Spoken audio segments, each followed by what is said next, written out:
Good morning, स्वागत है आपका। आप देख रहे हैं फिट इंडिया का सुपर हिट बुलेटिन। मैं हूँ आपके साथ श्वेता श्रीवास्तव और मैं हूँ।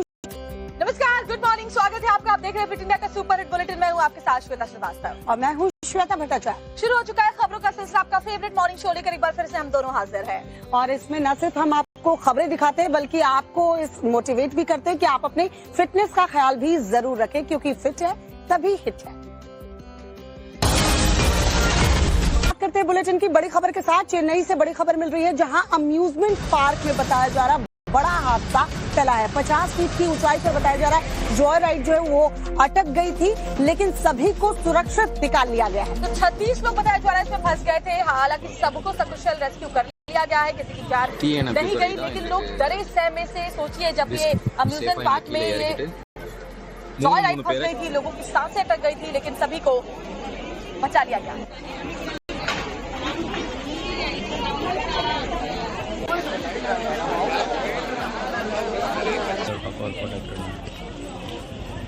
TNP தான் எங்களுக்கு अचानक से अम्यूजमेंट पार्क में अफरा तफरी मच गई। शुक्र है सभी लोगों को सुरक्षित बचा लिया गया है। 50 फीट की ऊंचाई पर बताया जा रहा है ये जॉय राइड फंस गई थी। तकनीकी खराबी बताई जा रही है, जिसकी वजह से हवा में ही राइड अटक गई थी। 36 लोग उस वक्त राइड पर मौजूद थे, जिन्हें सकुशल बचाया गया है। एक एक को सुरक्षित निकाल लिया गया है। 1 घंटे तक बताया जा रहा है रेस्क्यू ऑपरेशन चला।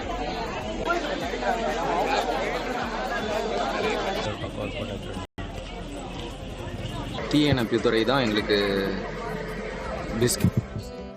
और एक और बड़ी खबर आपको बताते हैं, ऑपरेशन सिंदूर के बाद जल विद्युत परियोजना में तेजी आई है। और ये बड़ी जानकारी आपको दे रहे हैं, जिससे कि जम्मू कश्मीर के लोगों को न सिर्फ बल्कि जो दूर दराज के इलाके के लोग हैं उनको भी बहुत फायदा होने वाला है। चिनाब नदी पर बन रही 850 मेगावाट की परियोजना में तेजी लाई गई है और काम को जल्द खत्म करने के लिए अतिरिक्त मशीनें जो हैं वो लगाई गई है। देखिए, जब से ऑपरेशन सिंदूर हुआ है उसके बाद से भारत हर फ्रंट पर काम कर रहा है। और बताया जा रहा है चिनाब नदी पर 850 मेगावाट की परियोजना जो बन रही थी उसमें तेजी लाई गई है। परियोजना की अनुमानित लागत 5281 करोड़ रुपए बताई जा रही है। ऑपरेशन सिंदूर के बाद से बदलाव देखने को मिल रहा है। किश्तवाड़ जिले की चिनाब नदी पर बन रहे 850 मेगावाट के रत्ले जल विद्युत परियोजना के काम ने रफ्तार पकड़ ली है। काम को जल्द पूरा करने के लिए दिन रात काम हो रहा है।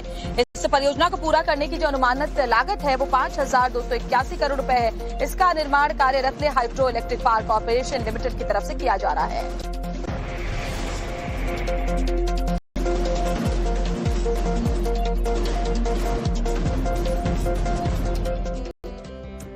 पहलगाम आतंकी हमले के बाद देखिए सुरक्षा एजेंसियां जो हैं वो अलर्ट मोड पर हैं। दरअसल यहां अमरनाथ यात्रा की शुरुआत होने वाली है, जिसको लेकर भी तैयारियां बताई जा रही है पूरी कर ली गई है। तो बड़ी खबर आपको दे रहे हैं, तैयारियों की समीक्षा के लिए आज खुद सीआरपीएफ के डीजी ज्ञानेंद्र प्रताप सिंह पहलगाम के दौरे पर जा रहे हैं। तैयारियों की समीक्षा करने वाले हैं। आतंकी हमले के बाद से घाटी की सुरक्षा व्यवस्था चाक चौबंद है और एक के बाद एक जो बड़ी खबरें अपडेट्स वहां से सामने आ रही है, हम आप तक पहुंचा रहे हैं के सुपर हिट बुलेटिन में, जहां सीआरपीएफ के महानिदेशक आज वहां पर पहुंचने वाले हैं। और महानिदेशक जब वहां पर पहुंचेंगे तो समीक्षा दरअसल की जाएगी, क्योंकि बताया ये जा रहा है कि अमरनाथ यात्रा को लेकर सुरक्षा तैयारियां जो है वो तो पूरी कर ली गई है और साथ ही यहाँ पर किसी तरह की कोई अनहोनी ना हो या जिस तरह के हालात है उसको नॉर्मलाइज किया जाए, उसको लेकर कैसे सेना तैयार है, तमाम चीजों को, तमाम पहलुओं को देखा जाएगा।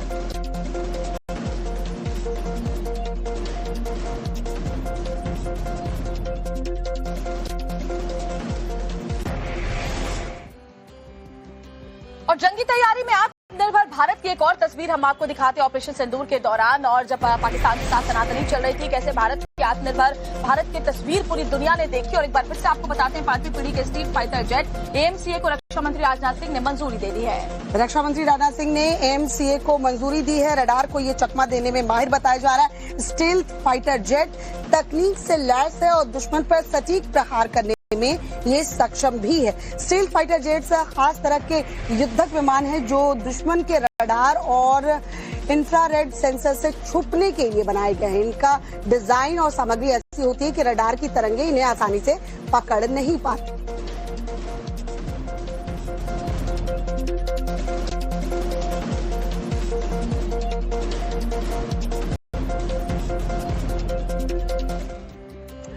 अब देखिए, जैसे भारत एक के बाद एक फैसले ले रहा है, उससे विश्व पटल पर एक स्ट्रॉन्ग मैसेज जा रहा है। 5th जनरेशन का फाइटर प्लेन बनाने का फैसला भारत ने लिया है। और इधर चीन पाकिस्तान को 5th जनरेशन जो प्लेन है वो देने जा रहा है, लेकिन मोदी इंडिजिनस नेक्स्ट लड़ाई की तैयारी कर रहे हैं, यानी कि कहीं जाने की जरूरत नहीं है, आप बैठे बैठे ही दुश्मन का खात्मा कर दें।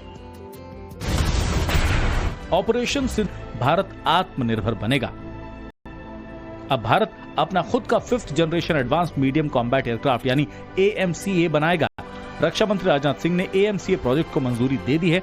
शुरुआत में इस प्रोजेक्ट के लिए 15,000 करोड़ रुपए का अमाउंट अलॉट किया गया है। AMCA देश में ही विकसित होने वाला दूसरा फाइटर एयरक्राफ्ट होगा। इससे पहले भारत अपना खुद का लाइट कॉम्बैट एयरक्राफ्ट यानी LCA तेजस तैयार कर चुका है। भारत के इस अनाउंसमेंट के बाद वर्ल्ड लेवल पर हलचल है, क्योंकि अमेरिका लंबे वक्त से भारत को अपने 5th generation fighter jet F-35 बेचने की फिराक में लगा हुआ है। रूस भी भारत को अपने 5th generation Sukhoi 57 technology transfer के साथ देने की पेशकश कर चुका है। लेकिन भारत अब जल्द ही दुनिया का चौथा ऐसा देश बनने वाला है जो खुद ही 5th जनरेशन फाइटर जेट्स बनाता है।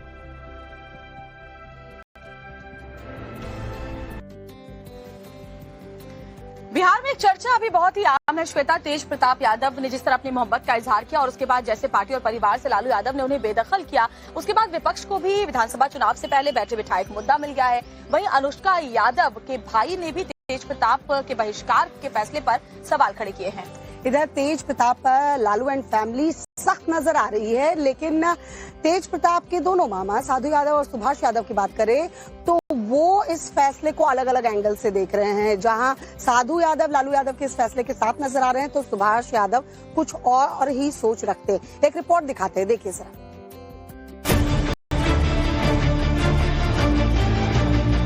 तेजू भैया का प्यार परिवार में जारी घमासान। तेज प्रताप यादव के इजहार ए मोहब्बत ने बिहार की सियासी फिजा को गर्म कर दिया है। मोहब्बत की सजा ये हुई कि तेजू भैया को 6 साल के लिए पार्टी और परिवार दोनों से बेदखल कर दिया गया। लालू यादव के इस फैसले पर अब सवाल भी उठ रहे हैं। अनुष्का यादव के भाई आकाश ने कहा कि तेज प्रताप की बेदखली पर ऐतराज जताया है, गलत बताया है। किसी बाहरी के बहकावे में आकर परिवार को बर्बाद होने से बचाइए। बाहरी लोग आपके घर में घुस चुके हैं, आपके परिवार को खत्म करने के लिए लग चुके हैं। नतीजा सामने में है। तेज प्रताप के परिवार से बहिष्कार और पार्टी से निष्कासन पर राबड़ी देवी के भाई और तेज प्रताप के दोनों मामाओं का नजरिया भी अलग है। साधु यादव जहां तेज प्रताप पर लालू यादव के फैसले का समर्थन कर रहे हैं, तो वहीं छोटे मामा सुभाष यादव इसे जल्दबाजी बता रहे हैं। इसमें जो राष्ट्रीय अध्यक्ष के हैसियत से लालू जी ने जो बोला है और गार्जियन के भी हैसियत से, परिवार के गार्जियन के भी हैसियत से जो डिसीजन है वो सही है, अच्छा है। देखिए, बहुत जल्दीबाजी फैसला हुआ है, ऐसा होना नहीं चाहिए था। उनको विचार करना चाहिए, क्योंकि बिहार के जनता के मसीहा हैं। एक तरफ जहां परिवार में तेज प्रताप को लेकर रस्सा कसी चल रही है, तो वहीं इस मुद्दे पर सियासत भी कम नहीं हो रही है। केंद्रीय मंत्री जीतन राम मांझी ने भी लालू के परिवार पर जमकर हमला बोला। किसी के साथ लिव इन रिलेशन में लोग रह रहे थे, तो शादी तो 12 वर्ष पहले नहीं हुई, उसके बीच में हुई। तो जब लिव इन रिलेशन में रह रहे थे तो शादी क्यों करवाया, सब कोई जानते हैं। आज सौजा पूछ रही है। तेज प्रताप के एक ट्वीट ने परिवार से लेकर पार्टी तक भूचाल ला दिया है। सभी के अपने अपने तर्क हैं। तेज प्रताप की चुप्पी अब बहुत कुछ इशारा कर रही है। तेज प्रताप और अनुष्का के इश्क की पतंग कितनी ऊंचाई तक। ब्रेक के बाद आपका स्वागत है। आप देख रहे हैं फिट इंडिया का सुपर हिट बुलेटिन। राजधानी दिल्ली की बात करें तो यहाँ 3 तलाक का एक मामला सामने आया है, जहाँ एक महिला ने अपने पति के ऊपर आरोप लगाया कि उसने पहले मारपीट की, फिर उसे 3 तलाक दे दिया। ट्रिपल तलाक का ये मामला दिल्ली के बसंत कुंज इलाके का है, जिसके बाद इस मामले को लेकर FIR दर्ज हो चुकी है। पुलिस मामले की छानबीन में लगी हुई है। रिपोर्ट में देखिए पूरी खबर। एक महिला के साथ मारपीट हो रही है। जो पीटती नजर आ रही है वो भी एक महिला को ही, और जिस पर पिटवाने का आरोप है वो है महिला का पति। दरअसल मारपीट की इस खबर में पति पत्नी और वो की कहानी है, तो साथ ही 3 तलाक का केस भी है। चलिए पूरी खबर को समझिए। जो महिला पीटती नजर आ रही है वो है निशांत खानम, और धमकी देता दिख रहा है वो है अतहर अंजुम, जो पीड़ित महिला का पति है। ये वीडियो दिल्ली के पॉश इलाका वसंत कुंज का है।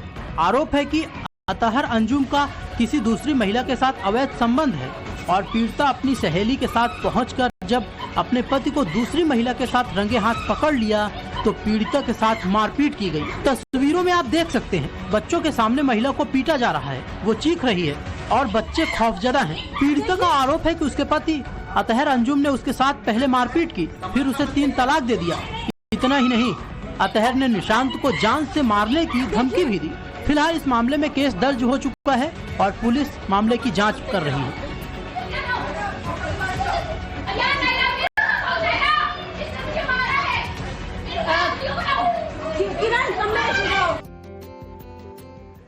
गंज में एक अजीबोगरीब मामला सामने आया। कलेक्टर साहब जन सुनवाई कर रहे थे, तभी किसान जो है पूजा की थाल सजाए वहां पहुंच गया। तो उसके बाद वहां पर क्या हुआ, किसान ने ऐसा किया क्यों, आपको दिखाते हैं पूरी खबर सिर्फ 1 मिनट के अंदर। सागर कलेक्टर की जन सुनवाई में एक अजीबोगरीब नजारा देखने को मिला, जब किसान अजीत सिंह ठाकुर पूजा की थाली लेकर अधिकारियों के सामने अपनी फरियाद ले आए। थाली में नारियल, मिठाई और फूल माला रखी थी।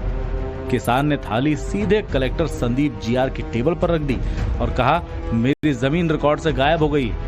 कोर्ट ने मेरे पक्ष में आदेश दिया है, फिर भी कार्रवाई नहीं हो रही। आजकल देवी देवताओं को प्रसाद चढ़ाते हैं अपन लोग तो भगवान प्रसन्न हो जाते हैं। आजकल भगवानों की तरह ये साहब लोग चल गए हैं। अगर इनको मिठाई चढ़ाएंगे तो प्रसन्न हो जाए, हमारी जमीन ढूंढ के हमें दे दें। इतना ही नहीं, किसान अजीत सिंह ने एप्लीकेशन में चेतावनी भी दी है कि अगर अब भी समाधान नहीं हुआ तो वो भोपाल में विधानसभा के पास कलश यात्रा निकालेंगे। कलेक्टर ने किसान की बात सुनी और संबंधित अधिकारियों को जल्द जांच करने के निर्देश दिए। अब खबर दिल्ली के शाहदरा से आपको दिखाते हैं। यहाँ के विवेक विहार इलाके में एक बार फिर से आग लगने की घटना की वजह से हड़कंप मच गया। ई रिक्शा की बैटरी में बताया जा रहा है कि ब्लास्ट हुआ, उसके बाद आग लगी। आग से कितना नुकसान हुआ, आग कैसे फैली, सब कुछ इस रिपोर्ट में। ये बर्बादी की आग है। दिन बदल रहे हैं, जगहें बदल रही हैं, लेकिन घटनाएं एक जैसी और रिजल्ट करीब करीब सेम। इस बार शाहदरा में आग लगी है, वो भी ई रिक्शा में। तस्वीरों में आप देख सकते हैं कैसे धू धू कर जल रहे हैं ई रिक्शा। यहाँ एक या दो नहीं बल्कि कई ई रिक्शा जलते नजर आ रहे हैं।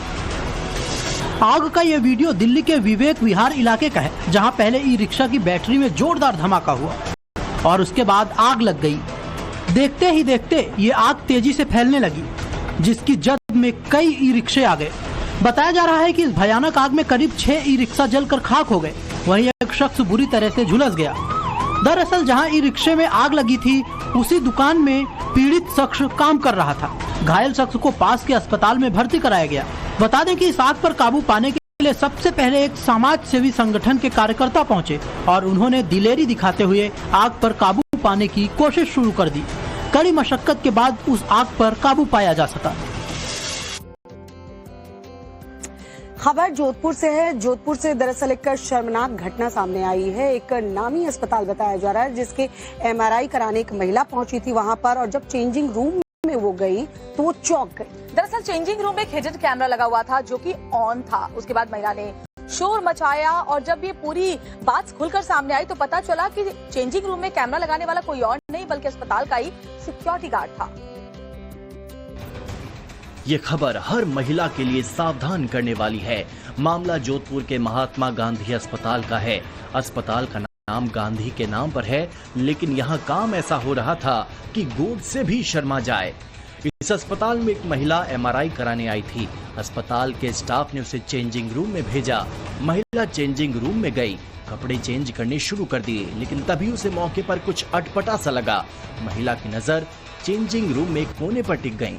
जब ध्यान से देखा तो वहां एक मोबाइल छिपा हुआ मिला। मोबाइल का कैमरा ऑन था, रिकॉर्डिंग चालू थी। महिला ने फौरन शोर मचाया। उसने अस्पताल प्रशासन को इसकी जानकारी दी। पुलिस को कॉल करने बुलाया। पुलिस ने तफ्तीश की तो पता चला कि घिनौनी हरकत कोई और नहीं, अस्पताल का सिक्योरिटी गार्ड ही कर रहा था। रहीमुद्दीन अब्बासी नाम का सिक्योरिटी गार्ड चेंजिंग रूम में मोबाइल छिपा कर रख रहा था, मोबाइल का वीडियो बना रहा था। पुलिस अब ये पता लगा रही है कि ऐसा वो कितने दिन से कर रहा है।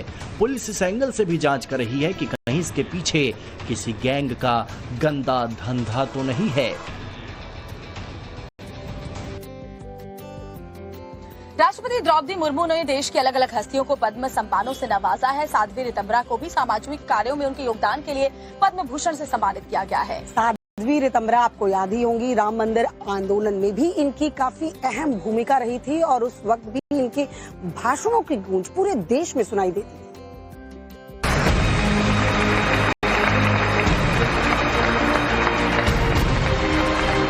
साध्वी रितंबरा समाज सेवा।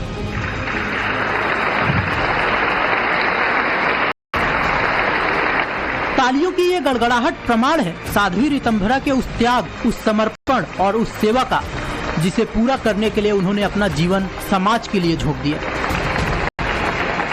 पंजाब के लुधियाना जिले के दोराहा कस्बे में 31 दिसंबर 1993 को पैदा हुई साध्वी रितंबरा का बचपन का नाम निशा था। उन्होंने 16 साल की उम्र में घर छोड़ा और हरिद्वार के स्वामी परमानंद से दीक्षा ली।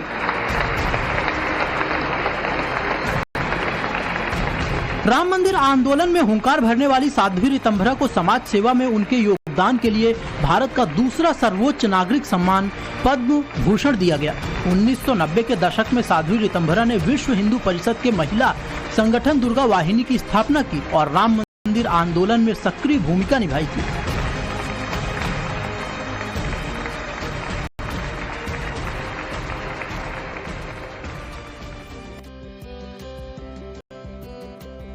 और बात करेंगे लोक गायिका शारदा सिन्हा की। मरणोपरांत देखिए उनको सम्मानित किया गया है। दरअसल प्रसिद्ध लोक गायिका शारदा सिन्हा को कला के क्षेत्र में, संगीत के क्षेत्र में पद्म विभूषण से सम्मानित किया गया है। तो मरणोपरांत उनको ये सम्मान दिया गया। आपको याद होगा, खासतौर पर छठ के उनके गीत हमेशा लोगों के जहन में जिंदा रहेंगे।